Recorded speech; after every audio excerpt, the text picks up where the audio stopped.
Today we're going to cover 9 strategies to stop picking your skin this summer. It's getting hotter. You want to start wearing shorter sleeves or have your skin be available to the sun more often, which does mean you're more likely to start picking at your skin. So let's talk about 9 strategies that you can use right away. Hopefully you find them as helpful as my clients have.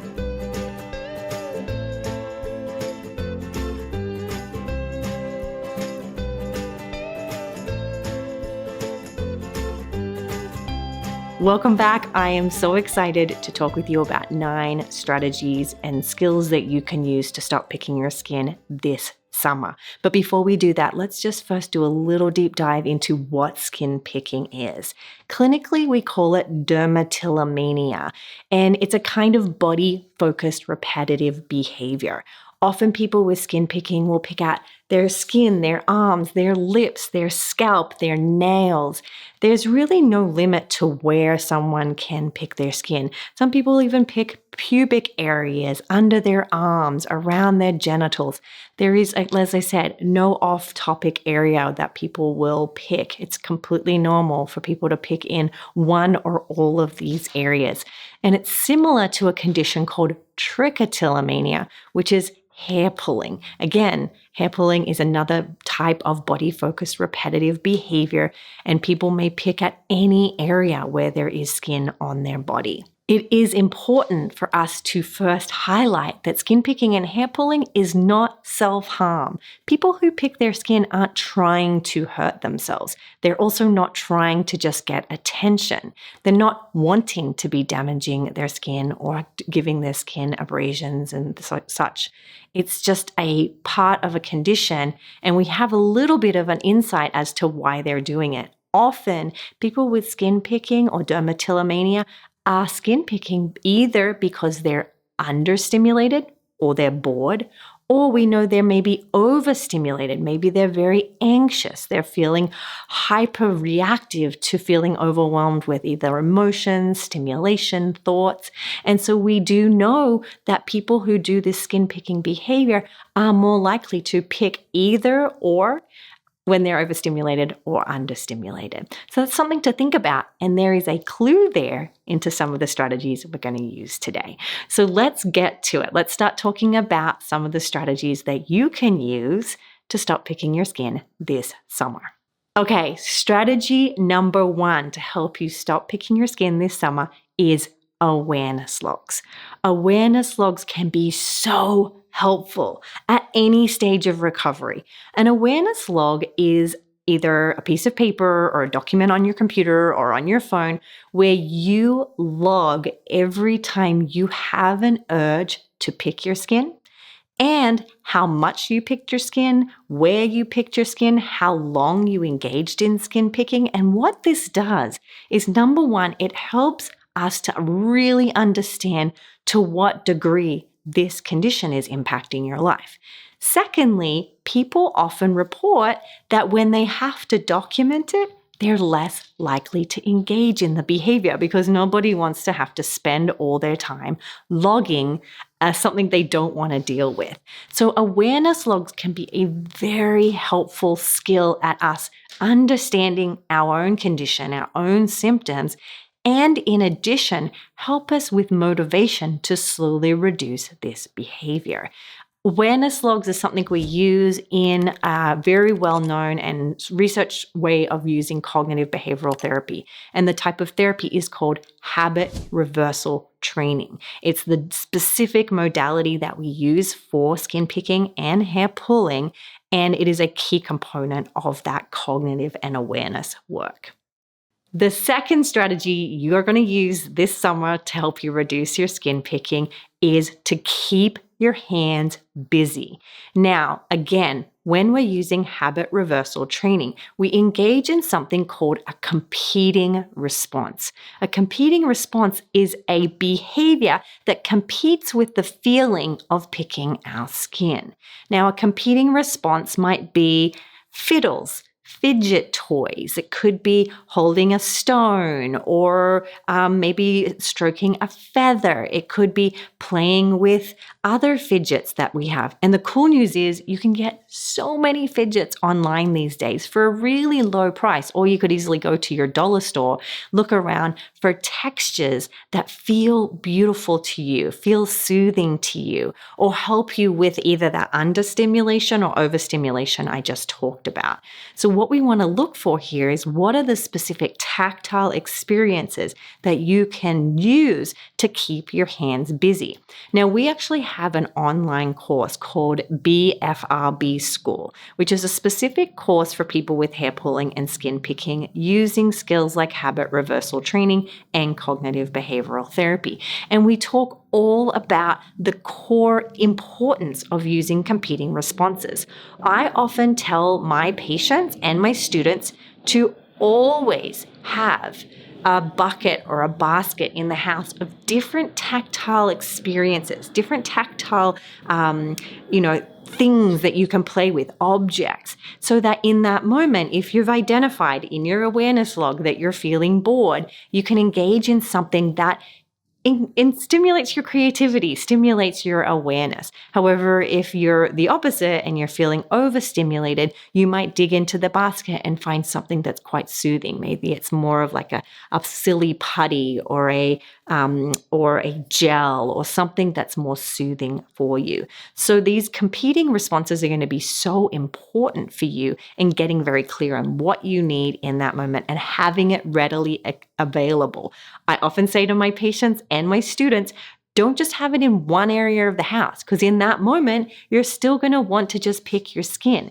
What we prefer to do is to have little pieces over the house, in your car, in your office, so that they're easily accessible. Some people have it on their key ring. Some people have it in their purse. Whatever works for you. Again, that awareness log will help us to identify specifically where you are when you're having these urges to pick your skin, and then we can put in competing responses to compete with the skin picking behavior. Strategy number 3 is to create a skin care routine that helps you. So this is a little bit of a fine line though, because we don't want to engage in a skin routine that has you putting too much attention on your skin. Because again, too much attention on your skin is going to mean that you're more likely to pick your skin. However, we also want to make sure that we're not ignoring your skin, letting it get really dry, especially in the summer. Maybe you've had a sunburn or such, and you've got, some wind chafing or something. Again, if you have any irritation on your skin that isn't taken care of with a skin routine, you are more likely to pick at that skin, especially if there's already an open wound or a scab. So if you have already got an open wound that you've scratched, or maybe you bumped into something and you've got a little scab there, we want to make sure that we're engaging in a really healthy skin routine to help that heal and repair, so that you're less likely to go and pick that. And I would encourage you to speak with your medical professional about skincare and what would be best for you. Maybe you have a skin condition. Very commonly people with skin picking do. Speak with your doctor about a skincare routine that will help your skin picking, but not be so extensive that it actually makes it worse. So I would trust that your doctor would be able to help you in that area. Strategy number 4 to help you stop skin picking this summer is to use physical barriers.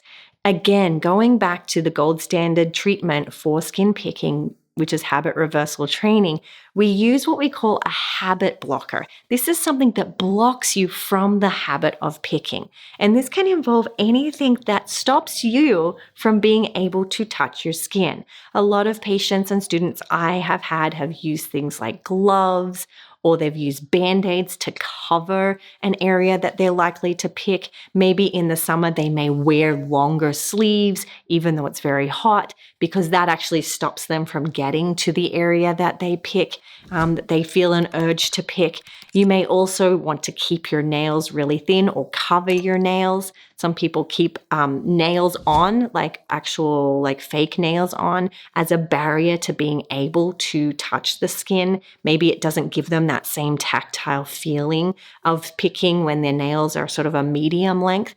So what we want to do here is identify for yourself the specific barriers that are helpful. The thing to remember here about skin picking is everyone is different. Not one strategy that I've used for one client is going to be the strategy we use for another client. It's going to be very much dependent on those awareness logs that you logged out in that first strategy, getting clear on specifically what are the triggers that cause you to pick your skin, and what specific behaviors and habit blockers are helpful to reduce the skin picking that you feel the urge to engage in. Strategy number 5 is so important, which is self-compassion. We have to engage in not beating yourself up, not judging yourself, not punishing yourself if in fact you have picked or you did, recently picked despite all of these strategies. Beating yourself up actually does not motivate you to stop picking. In fact, it usually brings up more emotions such as shame and guilt and sadness and anger and humiliation. And those emotions can send us into overstimulation, making us want to pick again. So again, we want to engage in a practice of self-compassion. We want to engage in a sense of radical acceptance for ourselves, whether we pick or not. This is so important because we want to reduce our suffering, not make our suffering higher. And we do find that people who practice self-compassion tend to have higher levels of motivation, decreased levels of procrastination. They tend to feel better about themselves, have higher self-esteem. They're more likely to get out there and do the things that they love. And every moment that you're engaging in your life is a moment you're less likely to be picking.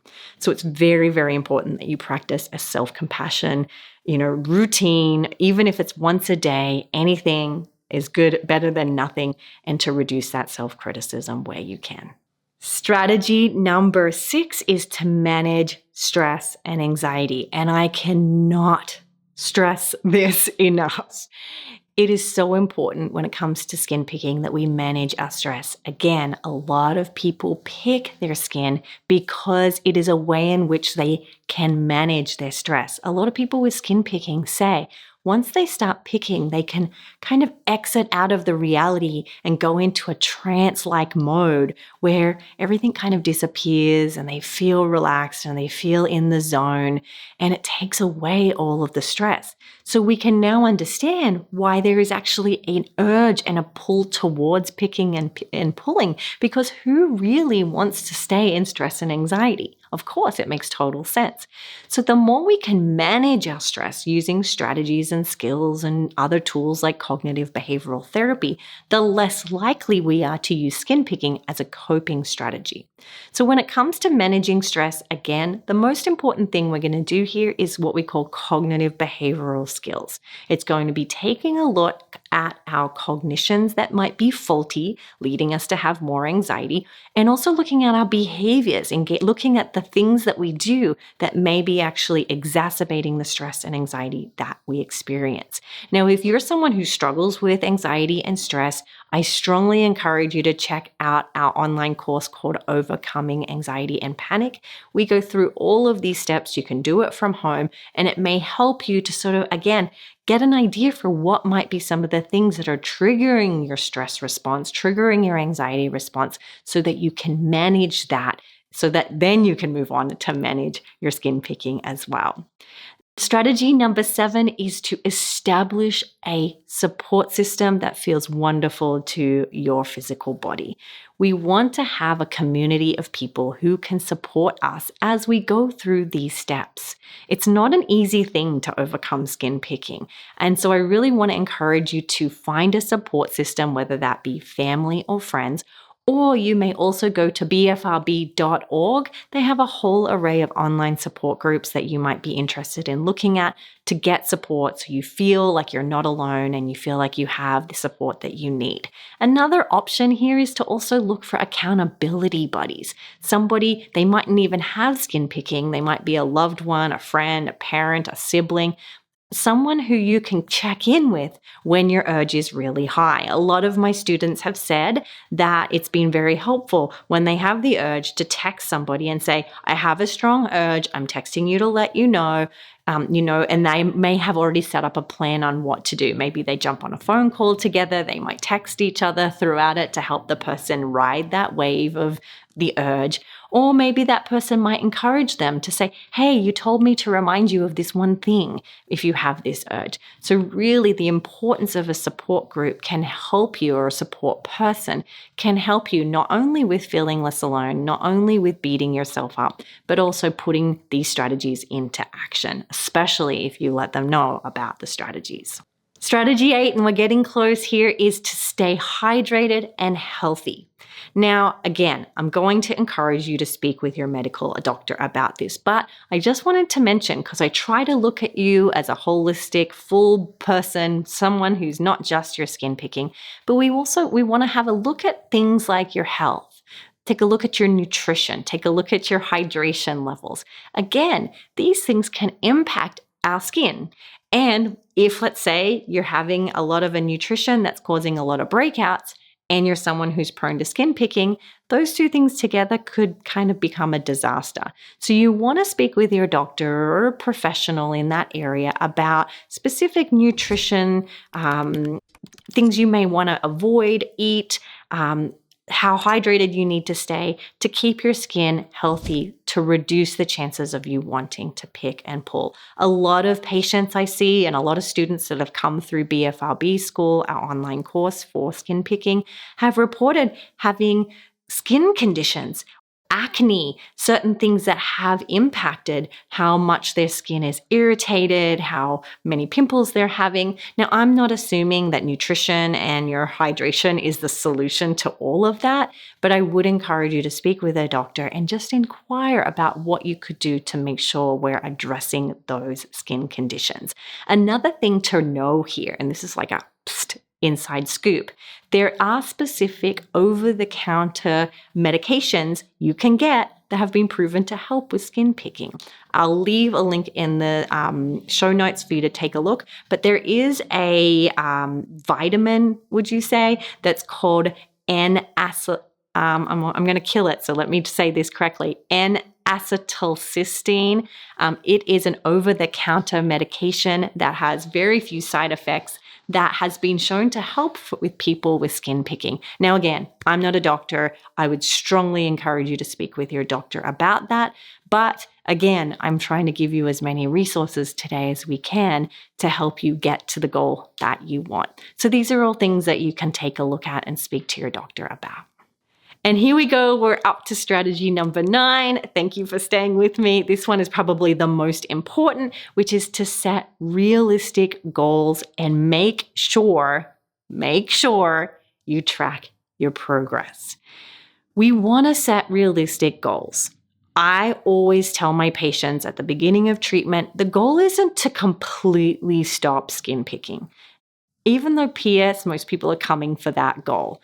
Because what I have found is when you set that huge goal, it sets you up to fail. It makes you feel so bad if you slip. It makes you feel so much pressure. It's such a scarier experience than if you say, hey, I'm just going to reduce this by 3 to 5% each week or month or whatever day, whatever is right for you. We want to set realistic goals, goals that can help keep you motivated and goals that make you feel like it's achievable. We also want to track progress. One of the most important parts of treatment, once we've done that first awareness log, and we do this in BFRB School, I do it with my patients as well, is once we're off and we're running, we then track how well we're doing. How well did you use your tools? What tools didn't work? How long did you pick for? Where were you? What went wrong? We're not doing this to beat you up or to scrutinize you. We're doing it from a place of experimenting, gathering information to know specifically what's getting in the way of your recovery and what your progress looks like. Some people may say, I'm not making any progress, but when we actually look at their logs, we're starting to see progress in these small ways. And remember, small steps lead to medium-sized steps. Medium-sized steps lead to huge changes. So a last strategy is probably the most important. I could have spent a whole podcast episode talking about that. It's about setting realistic goals and tracking your progress. Again, if you are struggling with this and you want to take BFRBschool.com, head on over to cbtschool.com. You'll get access to it there. You'll take you through all of these steps. We also have modules on self-compassion, mindfulness, healthy lifestyles that can really help you with this recovery as well. So I'd strongly encourage you to consider that as a helpful strategy as well. All right, guys, thank you so much. These have been the 9 strategies to help you stop skin picking this summer. I hope you found it helpful, and I'll see you next week.